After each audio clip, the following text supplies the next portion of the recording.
તો ગુજરાતની આ પાવન ધરતી પર સદીઓથી સિંહનો વસવાટ છે, પરંતુ હવે વાઘે પણ આ જ ધરતીને પસંદ કરી છે તેની વાત કરીએ।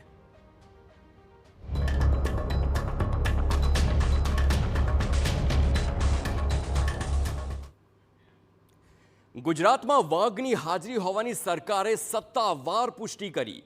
દાહોદમાં રતનમહલના જંગલમાં વાઘ નજરે પડ્યો છે। વન વિભાગના કેમેરામાં વાઘ ટ્રેપમાં થતા તેના પુરાવા આવ્યા છે। 9 મહિનાથી નર વાઘે રતનમહાલને પોતાનું રહેઠાણ બનાવ્યું।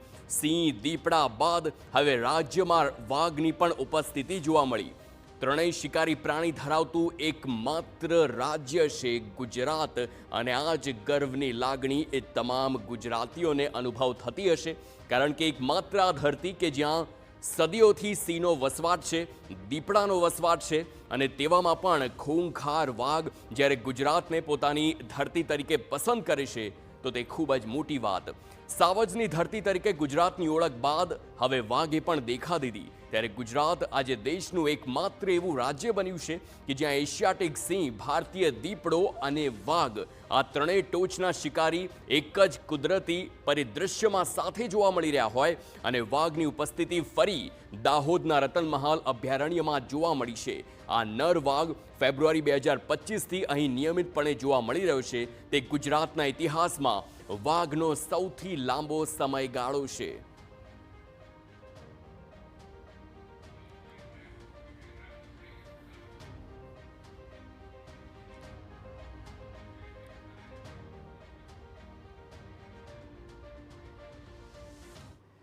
તો ગુજરાતમાં વાઘની ઉપસ્થિતિને લઈને ખૂબ જ મહત્વની તમામ માહિતી છે, તેની પર વિગતવાર ગ્રાફિક્સના માધ્યમથી સમજવાનો પ્રયાસ કરીએ કે આખરે વાઘ અહીં કેવી રીતે આવ્યો છે, ક્યાંથી આવ્યો છે અને કેટલા સમયથી ગુજરાતને પોતાનું રહેઠાણ બનાવ્યું છે। ફેબ્રુઆરી 2025થી રતનમહાલને વાઘે બનાવ્યું છે નવું રહેઠાણ, એટલે કે લગભગ 8 થી 9 મહિનાનો સમય થઈ ગયો છે કે વાઘે આ જ વિસ્તારને એટલે કે ગુજરાતના રતનમહાલને તેનું રહેઠાણ બનાવ્યું છે। 22 ફેબ્રુઆરી 2025 કેમેરામાં ટ્રેપ એ વાઘ જોવા મળ્યો હતો, પરંતુ એવું ઘણી વખત થતું હોય છે કે સરહદી રાજ્ય હોય અને તેના કારણે વાઘ અહીંથી આમથી આમ આવતો જતો હોય છે, અને તેના લીધે વારંવાર તેને મોનિટર કરવામાં આવ્યો। પગના નિશાન અને કેમેરા ટ્રેપના ચિત્રોના આધારે વાઘની પુષ્ટિ થઈ છે કે ફેબ્રુઆરી 2025થી વાઘ નિયમિતપણે ગુજરાતના રતનમહાલમાં આવીને રહેઠાણ કરે છે। માર્ચ 2025માં નેશનલ ટાઈગર કન્ઝર્વેશન ઓથોરિટીને આખી ઘટના અને તેને લઈને જાણ કરવામાં આવી। રતનમહાલનું જંગલ અનુકૂળ આવતા છેલ્લા 9 મહિનાથી વાઘ અહીં જ રહેઠાણ કરી રહ્યો છે। આ આખા જંગલમાં રીંછનો પણ વસવાટ છે, કારણ કે રીંછ માટે જ રતનમહાલ જાણીતું છે। રાજ્યના ઇતિહાસમાં વાઘના વસવાટનો આ સૌથી લાંબો સમયગાળો છે, અને તેના કારણે ગુજરાત અને તમામ ગુજરાતીઓ માટે પણ એક આ ગૌરવની લાગણી છે। વન વિભાગ દ્વારા વાઘની તમામ હિલચાલનું સતત મોનિટરિંગ કરવામાં આવી રહ્યું છે।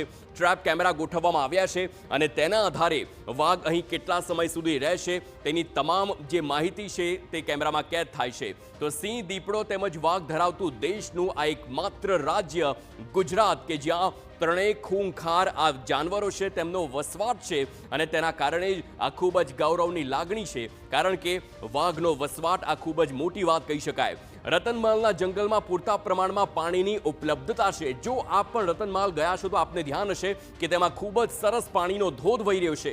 વાઘ માટે જરૂરી શિકારી પ્રાણીઓ અને તેની વસ્તી પણ ત્યાં વધારે હોય છે। તમામ એ જ શિકારી પ્રાણી, અને તેના કારણે જ વાઘને ત્યાં અનુકૂળ વાતાવરણ મળે છે। રતનમહાલ અભયારણ્યમાં ઓછી માનવીય હલચલ છે, કારણ કે ખૂબ જ પર્વતીય વિસ્તાર હોય છે, અને તેના કારણે લોકો અહીં ઓછા આવતા હોય છે, અને તેના કારણે જ આ જંગલી પ્રાણીએ પોતાનું ઘર બનાવ્યું। પહાડી વિસ્તાર છે, ગીચ જંગલ છે, અને તેના કારણે વાઘને આખું વાતાવરણ અને તેની સાથે જ વિસ્તાર પણ એટલો જ અનુકૂળ આવ્યો છે। આ ખૂબ જ મોટી વાત એ તમામ લોકો માટે કે જે વાઘ જોવા માટે અલગ અલગ વિસ્તારમાં જતા હોય છે। ગીચ જંગલ વિસ્તાર હોય ને તેના કારણે અનુકૂળ વાતાવરણ મળે છે। મધ્યપ્રદેશની પાસે હોવાથી રતનમહાલથી અહીં સીધો જ તે આવ્યો છે। આપ સમજો, જ્યારે બોર્ડર વિસ્તાર જોશો તેમાં સ્પષ્ટ જોવા મળશે કે મધ્યપ્રદેશ બાદ સીધું જ ગુજરાતમાં દાહોદ આવે છે, અને તેમાં રતનમહાલમાં વાઘની હવે એન્ટ્રી।